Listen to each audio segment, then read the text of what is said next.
Hey everybody, welcome to another episode of the Avoiding Chores podcast. I am your host, Jim Sear, and this week we'll do a nice little tour of what's been going on in the outdoor recreation community here and tell you what I've been avoiding chores with over the past few days. So let's get started.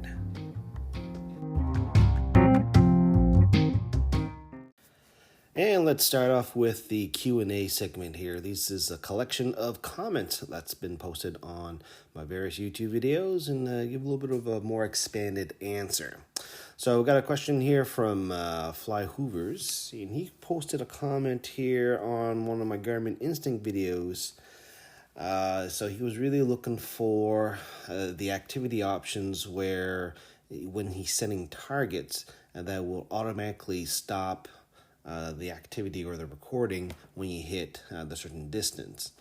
So he's really looking at workout options where you can define a step, distance, heart rate zone, time, calories, etc.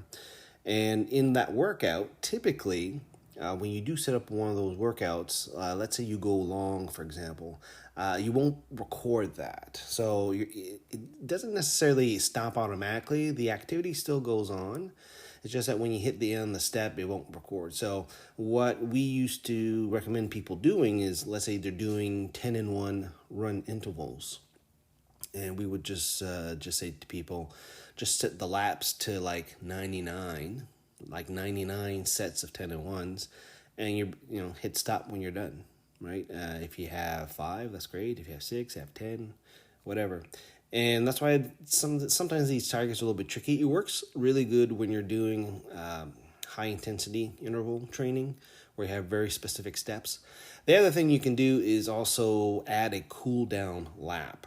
And that is something that still requires you to do a manual intervention, but at least the lap is over. Let's say you do 5K and then you finally hit the distance, and then you can have that cool down lap step to cool things down. So a couple options there. Let's see here. Another question here was on the Garmin Fenix, which was, is there a way to input a grid reference to create a waypoint? Answer should be yes. The thing about the Fenix line of Garmin GPS watches is that it is more geared for, I would say, military use. It has a lot of grid, a lot of position format, datum mapping options. So if you are in different industries and then the map you use is in a different format. So for example, if I'm just a regular recreation user, I would probably just use the defaults, which what we're used to seeing. But if I'm doing any type of forestry, search and rescue, that kind of stuff, so I'll be using a UTM NAD83 kind of formatted map, and therefore the positioning, the lat longs, are in a different format. So there are, actually I did take a look on my Phoenix. I had it returned by my friend Lorraine earlier in the week, so I was able to just check it out. They do have dozens of grid type of format, so it all depends on what you're looking for. And let's see here. The question here on the Vivo Active 3, question about watch faces and how to customize watch faces. This gets down to the fact that the default watch faces that you get with your Vivo Active 3 or Vivo Active 4, VNU, some of them are kind of rigid. They do kind of guide you to go towards the Connect IQ online store, which is baked into Garmin Connect. With your smartphones, you can find watch faces there. Garmin has a whole bunch of additional watch faces that they've published in different formats that might be more interesting or a little bit more customizable. I know the ones that are preloaded on the watch are pretty rigid. I don't like them.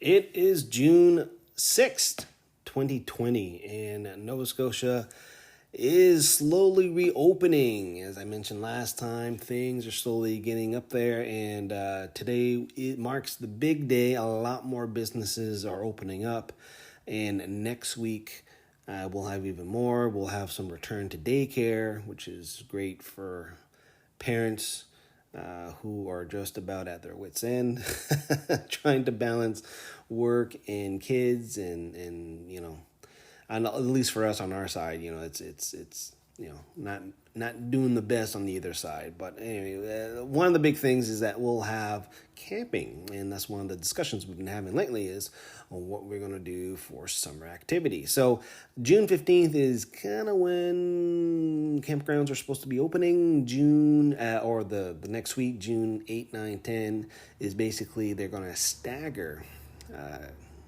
campground reservations for the provincial system.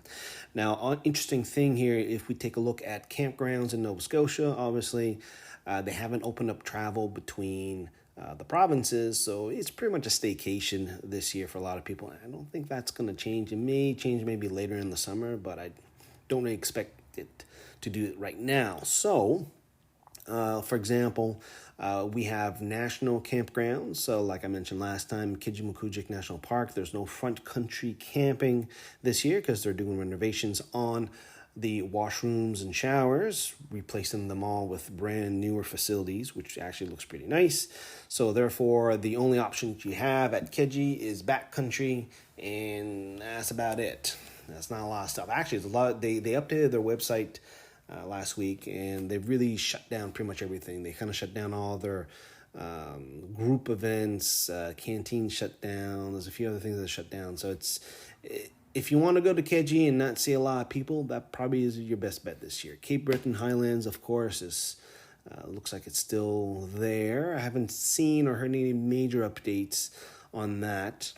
Also, on the provincial side, like I said, starting next week, they're going to stagger the online reservation. So if you want your eye on a specific campground, you're going to have to get up early or get up at midnight to do your online reservation, like either on Monday or Tuesday and that kind of stuff. We have not decided at all what we're doing. We would like to do something with some friends. We also like to go to a provincial campground that kids got something to do. But then again, when you go to the provincial side, there's a whole bunch of rules. What's going on? No visitors, campers only. They're going to, I believe, stagger the sites out. So you're not going to have anybody next to you, which is interesting because the provincial campgrounds, by and large, are very spacious and generous campsites to begin with. So they're going to, spread things out a bit. You're going to have a very pretty quiet time, but there's a whole bunch of stuff. They're gonna keep down some controls, and it's gonna be interesting to see because some of these campgrounds, last couple of years, they made them to self-registration campgrounds. So I'm not sure if how they're gonna enforce things with that. And then of course we have our private campground owners and cabins. Interesting to hear about what's going to happen there. There's more particularly this year, I'm more focused into cabins. Specifically, there's an outdoor or off-the-grid cabin establishment up in Cape Breton around the Waikakama region, Iron Mountain, I believe it's called. It looks like it's totally 100% off the grid and a very generous restaurant, lounge, pub area for the people there, access to a whole bunch of trails and stuff like that. So keeping an eye on that. Maybe prefer to do that. Otherwise, I'll be hauling out the Kodiak canvas big tent that I use. It's a monster, but if we're going to do for a couple nights, good weekend, long weekend, that'll be a pretty good thing here. Avoiding Chores, segment 1 now. We're going to talk about kites today.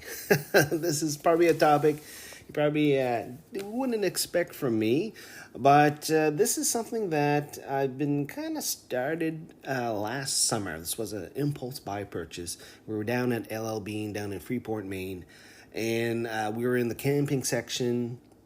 Couldn't find anything to buy. At the very last minute, the kites kind of popped out.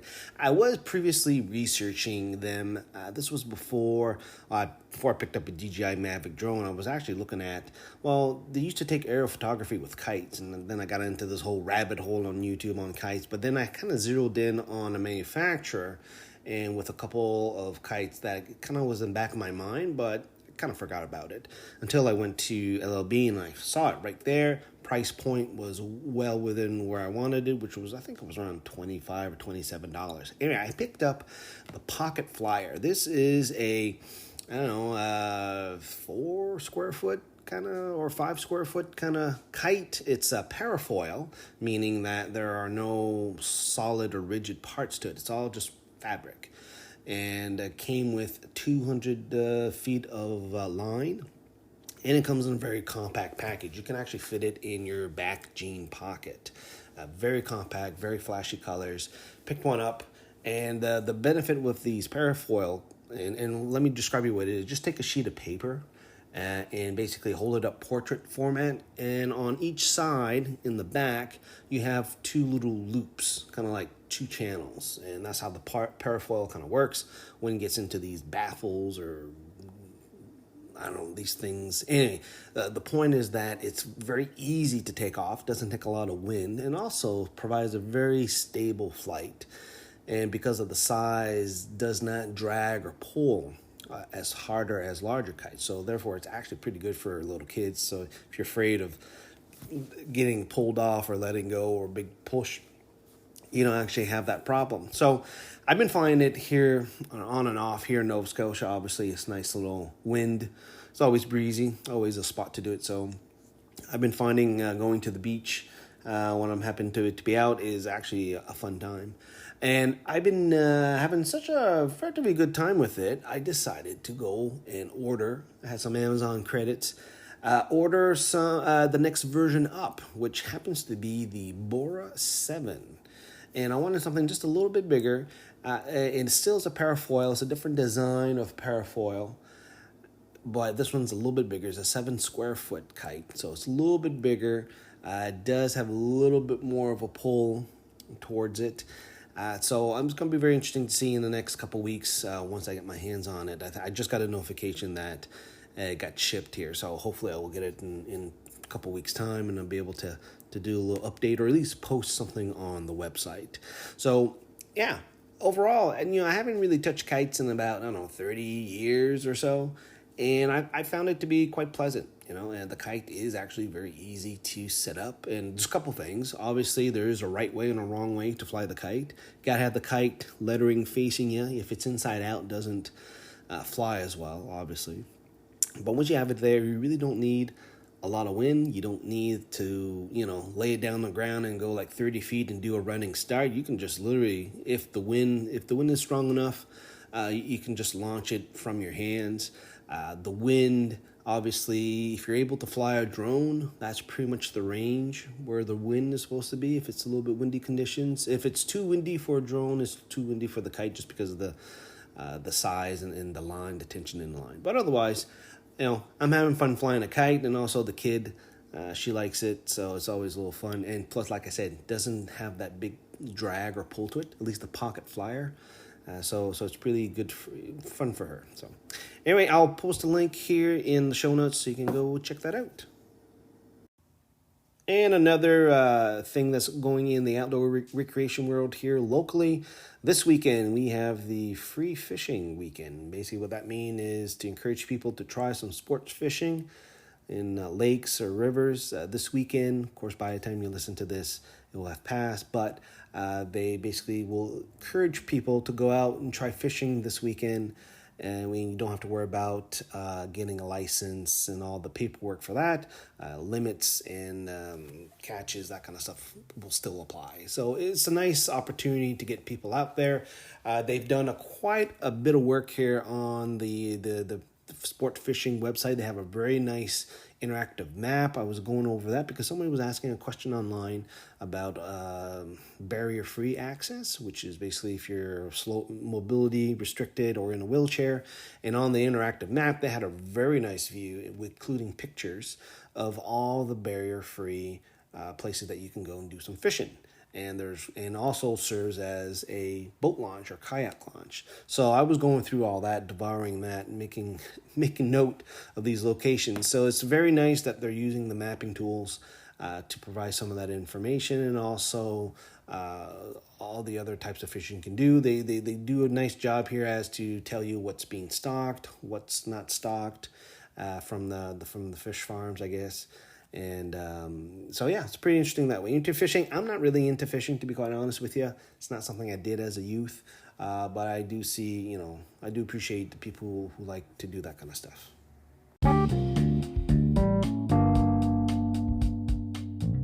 Avoiding chores, segment 2.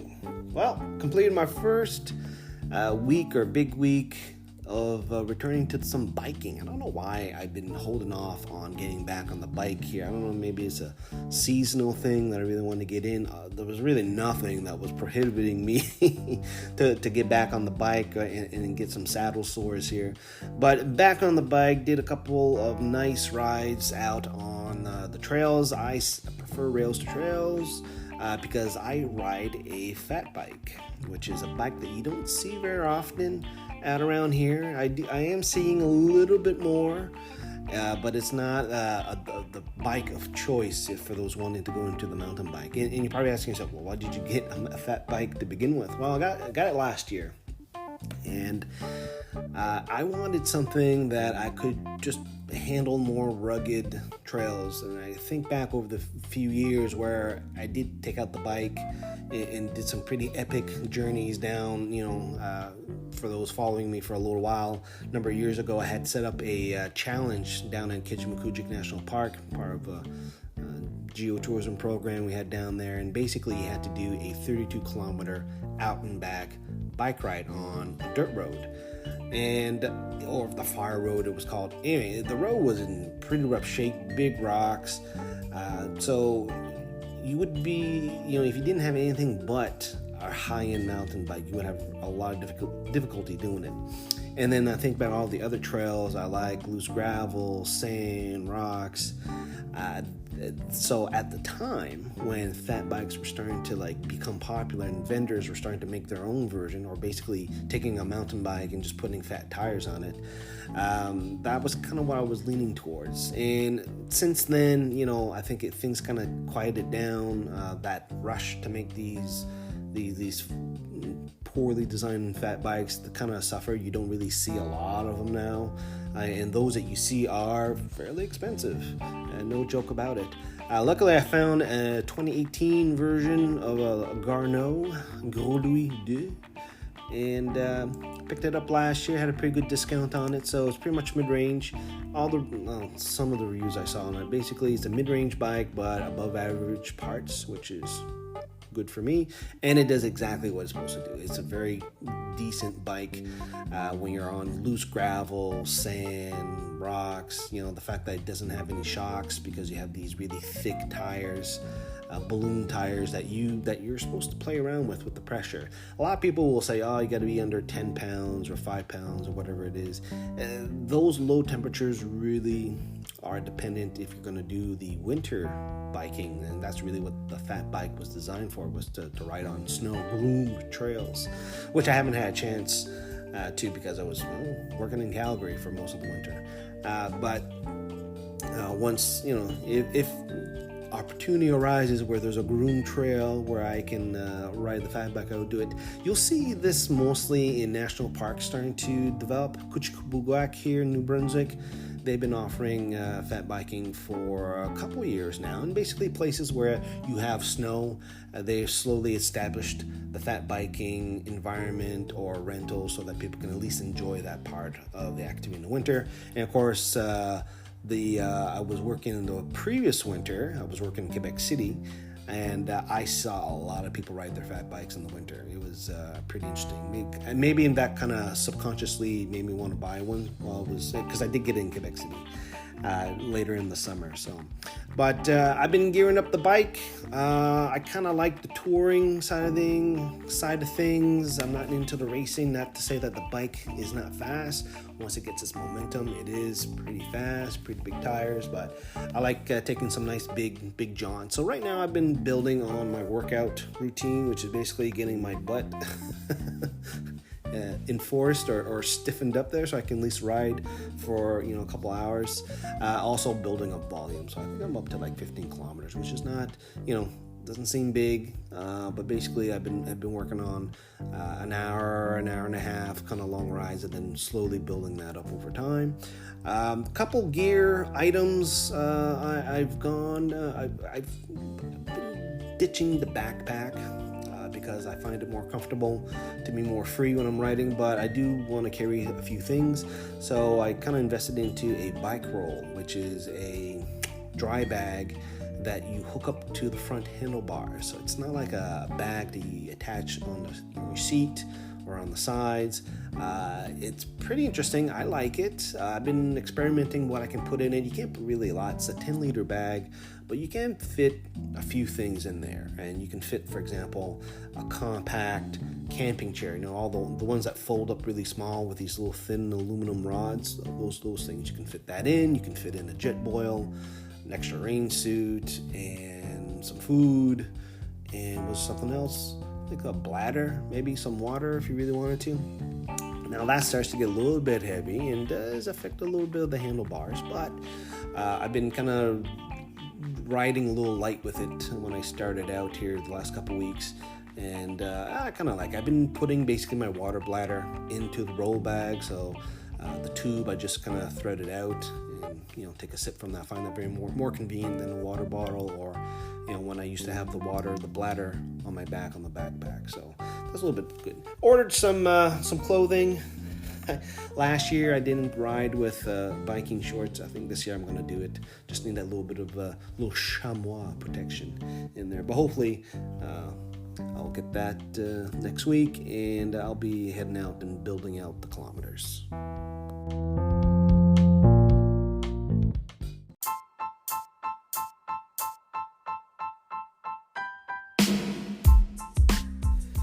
And that's it for this episode of the Avoiding Chores podcast. Hopefully you enjoyed it. And also, this is my second week of using the whole Anchor app to record and distribute the podcast. And it's been an interesting challenge to transition the old feed to the new platform, but things seem to be working out pretty good. And of course, if you have any questions or feedback or questions you'd like me to answer for the Q&A section, you can leave me a message. Go to anchor.fm/avoidingchores, and there should be a leave a message button that you can leave a message there. Hopefully we'll get the boys in here. We've been trying to do the live recording here, but we just need to get some scheduling. I think we'll eventually get it. Here. Anyway, folks, you can check out the latest content on avoidingchores.com. The store link will bring you to the Amazon store page. So anything that I've described during the podcast is there, so you can check it out and do some research on your end. Or if you want to check out some tutorials, you can also find it on the site or on the microsite, which is gps.training, and that will give you a list of all tutorials I've been doing lately, which the latest upload was the Vivo Active 4 or Venu, and I forget what it was, but that's the latest video. Oh, it was on workouts. No, it was something. I can't remember what it was. It's all a blur to me these days. I'll blame it on the corona. But anyway, folks, that's it, and we'll talk to you guys next time.